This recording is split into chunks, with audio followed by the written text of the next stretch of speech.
मैं नरेश, मैं पढ़ा रहा हूँ आपको इंग्लिश में आज का टॉपिक है नाउन इन पजेसिव केस। अभी तक हम प्रोनाउन के पजेसिव केस कर रहे थे, माई, हिज, देयर, योर, आर, और इनका एक पजेसिव केस था योर्स, देयर्स। ये सब अभी तक कर चुके हैं। अब हम करेंगे नाउन के पजेसिव केस कैसे बनाते हैं, ठीक है ना।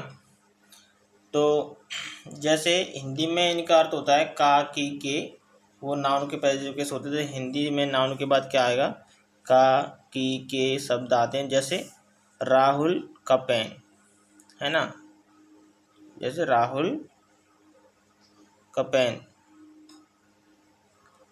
और मोहित का पेन आदि ऐसे सब वर्ड आते हैं जो इन्हें नाउन पजेसिव केस बनाता है, नाउन इन पजेसिव केस बनाता है। जैसे नाउन राहुल नाउन है, उसके बाद का आया है, मोहित है नाउन है, इसके बाद का आया है, तो इसके बाद जो पजेसिव केस बनाते हैं।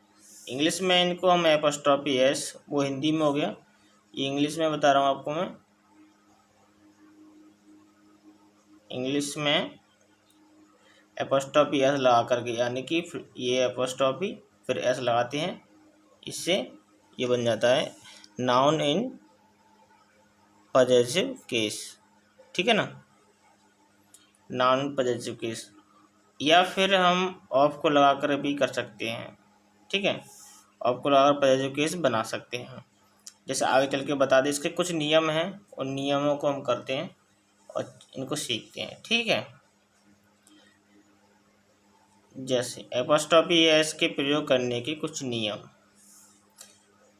यह मुख्य रूप से, पहला नियम है, क्या कहता है, यह मुख्य रूप से सिंगुलर यानी कि लिविंग, है ना, सजीव मतलब लिविंग नाउन, प्रॉपर नाउन के अंत में एपॉस्ट्रोफी एस का प्रयोग करके हम नाउन इन पजेसिव केस बनाया जाता है, ठीक है ना। जैसे राहुल का पेन है तो राहुल्स पेन, तो ये एपॉस्ट्रोफी एस लगा दी, कॉमा लगा के हमने ये एपॉस्ट्रोफी लगा करके एस लगाया है, तो ये एपॉस्ट्रोफी एस बनेगी राहुल्स पेन। और इसको हम द पेन ऑफ राहुल भी कह सकते हैं, यानी ऑफ लगा कर भी हम इसका पजेसिव बना सकते हैं, ठीक है ना स्टूडेंट्स। सीता का घर, सीताज हाउस, देखो सिंगुलर और प्रॉपर नाउन है ये सीता, है ना, इसमें एपॉस्ट्रोफी एस लगाकर हमने इसे पजेसिव केस बनाया है। The house of Sita, the house of Sita, इसको इस तरह से भी कर सकते हैं, ऑफ लगाकर भी इसका यूज़ किया जा सकता है, यानी सीता का घर, इसका मतलब है सीता का घर, यहाँ पर भी सीता का घर, ठीक है ना स्टूडेंट। तो ये चीज़ समझ आ गई होगी। पहला नियम, यानी कि सिंगुलर नाउन हो, कोई सिंगुलर नाउन हो और प्रॉपर नाउन हो, उसके लास्ट में एपॉस्ट्रोफी एस लगा के हम पजेसिव केस बनाते हैं इसका, है ना। नेक्स्ट नियम क्या कहता है, यदि किसी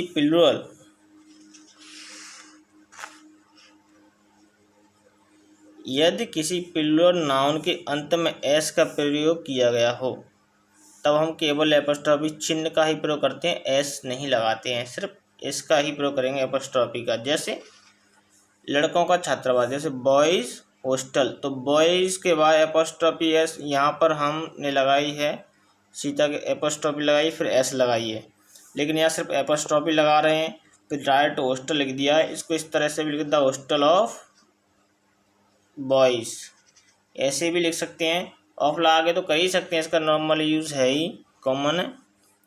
लड़कियों का विद्यालय, girls school, the school of girls, इसे ऐसे भी कह सकते हैं। तो यहाँ सिर्फ ये सेकंड नियम क्या कहता है कि जब लास्ट में कोई प्लूरल नाउन है ना, एस लगा है, तो हम एपॉस्ट्रोफी सिर्फ लगाते हैं और फिर बाद में एस लगाने की इस तरह से हम इसे, ये तो है ही पहले से एपॉस्ट्रोफी लगा के फिर हम डबल एस नहीं लगाएंगे इसमें, क्योंकि ये प्लूरल है। अगर ये सिर्फ ऐसे ही होता, सिर्फ गर्ल होता, और फिर तब हम ऐसे एपॉस्ट्रोफी एस लगा सकते थे, है ना। तो ये गलत है, ये सही हो जाता है इसमें, इस तरह से तो यहाँ सिर्फ एपोस्ट्रोफी यूज करेंगे। तो इस नियम से क्या समझे, जो नाउन के लास्ट में एस आता है, जो प्लूरल नाउन के लास्ट में अंत में एस आता है, तो उसमें सिर्फ एपोस्ट्रोफी का प्रयोग करते हैं, एस नहीं लगाते हैं। ठीक है ना। तो एक चीज नेक्स्ट रूल है, यदि किसी प्लूरल नाउन के अंत में एस नहीं लगा हो, अगर कोई प्लूरल है, प्लूरल नाउन जैसे कुछ ऐसे नाउन भी बनते हैं जो एस लगा के नहीं बनते हैं, है ना, तो उसमें हमें एपोस्ट्रोफी एस लगा देते हैं। हमें सिर्फ एस से प्रॉब्लम है, जब लास्ट में एस आएगी तो हम सिर्फ एपोस्ट्रोफी का प्रयोग करेंगे। एपोस्ट्रोफी क्या होती है, ये सिर्फ कॉमा, ऊपर जो कॉमा दिखता है ये सिर्फ एपोस्ट्रोफी है। एपोस्ट्रोफी एस बोलते हैं पूरा, जैसे ये है एपोस्ट्रोफी एस, ये एस है, ये एपोस्ट्रोफी का साइन है। ठीक है ना। तो कुछ नाउन ऐसे भी होते हैं जो बिना एस के लगाए हुए बन जाते हैं और बीच में परिवर्तन करने से, जैसे बीमैन है, इसका प्लूरल क्या होता है, वुमेन। यहाँ ए होता है तो इसमें लास्ट में एस तो है नहीं है, तो हम एपोस्ट्रोफी लगाएंगे, एस भी लगाएंगे। महिलाओं का कॉलेज मतलब वीमेंस कॉलेज। ठीक है। अब यहाँ पर भी मेंस हॉस्टल, तो हम इसको फिर तो हम एपोस्ट्रोफी एस भी लगाएंगे, एपोस्ट्रोफी लगाएंगे, एस भी लगाएंगे। और जब यहाँ लास्ट में एस होता प्लूरल बनाते समय, जब प्लूरल बनाते समय नहीं, पॉजेसिव बनाते समय, तो और यहाँ एस है तो सिर्फ हम एपोस्ट्रोफी का ही यूज़ करते, एस का यूज़ नहीं करते। ये बात समझ रहे हैं। ठीक है ना। नेक्स्ट नियम क्या है, तो ये नियम आ गया होगा समझ में, बहुत ही इजी रूल्स हैं। इसके जो मोस्ट इम्पोर्टेंट रूल है वही करवा रहा हूँ। वैसे इसके चैप्टर तो थोड़ा सा टॉपिक तो बड़ा है जो आपके लेवल से है। इसका नेक्स्ट रिवीजन करेंगे, जब next topic English to English करेंगे तब हम इसको पूरा कवर करूँगा मैं इसको, है ना। नेक्स्ट रूल है निर्जीव वस्तुएं, जो नॉन लिविंग वस्तु होती हैं उनके साथ एपोस्ट्रोफी एस का प्रयोग नहीं किया जाता है। ध्यान देना, यहाँ पर नॉन लिविंग चीज़ों के साथ एपोस्ट्रोफी एस का प्रयोग सामान्यतः नहीं होता है, इस बात को देखना। जो निर्जीव चीज़ें होती हैं, अभी तक देखो महिला हैं, जीवित होती हैं। आगे देखते हैं, इसके पहले ऑफ लगाकर पॉजेसिव केस बनाते हैं। ऑफ लगा के तो कॉमन सी बात है, सब में लगाती हैं, निर्जीव में भी लगाते हैं और सजीव में भी लगाते हैं। जैसे फूलों का बाग, और फूलों का बाग, तो फूल तो निर्जीव होते हैं, तो इसके लिए द गार्डन ऑफ फ्लावर्स कहेंगे, ना कि हम फ्लावर्स गार्डन नहीं कहेंगे। ठीक है। फ्लावर्स गार्डन ऐसे कहेंगे तो गलत हो जाएगा, ऐसे कभी नहीं। निर्जीव चीज़ों को हम एपोस्ट्रोफी एस से नहीं बना सकते हैं। घर की खिड़की, तो the window of the house, the window of the house, तो हाउस इज विंडो ऐसे कहेंगे तो ये गलत हो जाएगा, ये वाला राइट है। ठीक है। तो इस नियम से क्या समझे कि जो निर्जीव चीज़ होती हैं उसमें एपोस्ट्रोफी एस का यूज़ नहीं करते, जो सजीव होती हैं, लिविंग थिंग्स होती हैं, उनमें ही हम एपोस्ट्रोफी का यूज़ करते हैं। तो 4 नियम में फर्स्ट रूल क्या कहता है, जब कोई नाउन सिंगुलर है तो उसका पॉजेसिव बनाते समय उसमें एस लगा देते हैं, एपोस्ट्रोफी एस लगाते हैं। और जब किसी नाउन के अंत में एस आता है तो सिर्फ हम एपोस्ट्रोफी लगाते हैं, एपोस्ट्रोफी और एस नहीं लगाते फिर उसमें हम पॉजेसिव बनाते समय। और जब कोई प्लूरल नाउन होता है एंड में एस नहीं आता है तो हम एपोस्ट्रोफी और प्लस एस भी लगाते हैं। ठीक है ना। जैसे पहला नियम क्या था, सिंगुलर नाउन,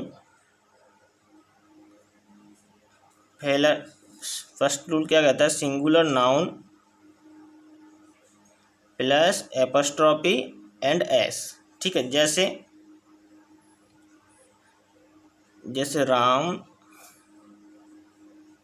राम्स बुक।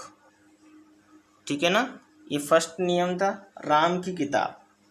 ठीक है, ये है राम की किताब, ये बात समझ गए। और इसको ऐसे भी कहते हैं द बुक ऑफ राम। ठीक है ना, ऐसे भी कह सकते हैं। दूसरा नियम क्या कहता है, सिंगुलर नाउन हो, सिंगुलर नाउन है अब तब हम एपोस्ट्रोफी एस लगाएंगे। अब दूसरा नियम क्या कहता है, प्लूरल नाउन हो, प्लूरल नाउन जिसके एंड में एस लगा हो, ठीक है, अगर एस लगा हो तब हम सिर्फ एपोस्ट्रोफी लगाते हैं पॉजिटिव केस बनाते समय, एस का यूज़ नहीं करते हैं। जैसे गर्ल्स हॉस्टल हो गया, गर्ल्स हो गई, गर्ल्स का हॉस्टल, तो सिर्फ एपोस्ट्रोफी लगाएंगे और हॉस्टल लिख देंगे, ठीक है। ये बात समझ आ रही है। तो नेक्स्ट करते हैं, यानी लड़कियों का छात्रावास।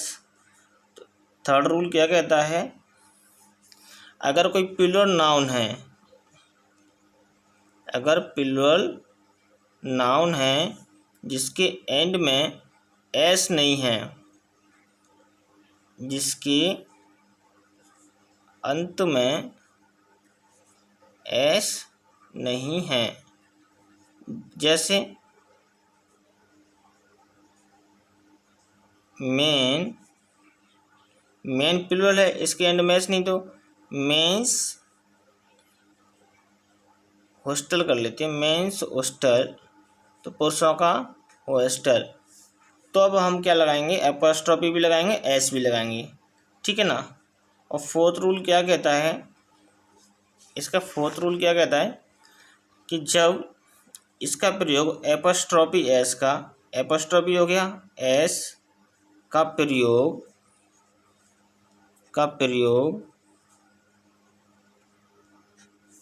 निर्जीव नाउन के साथ नहीं किया जाता, किया जाता है, के साथ क्या नहीं किया जाता, पॉजिटिव केस नहीं किया जा सकता, पॉजिटिव केस नहीं बना सकते, ठीक है। जैसे अभी मैंने एक एग्जांपल लिया था, दूसरा एग्जाम्पल ले रहा था, जैसे किताब के पन्ने, किताब के पन्ने, तो इसको हम ऐसे नहीं कह सकते, बुक्स पेजेस,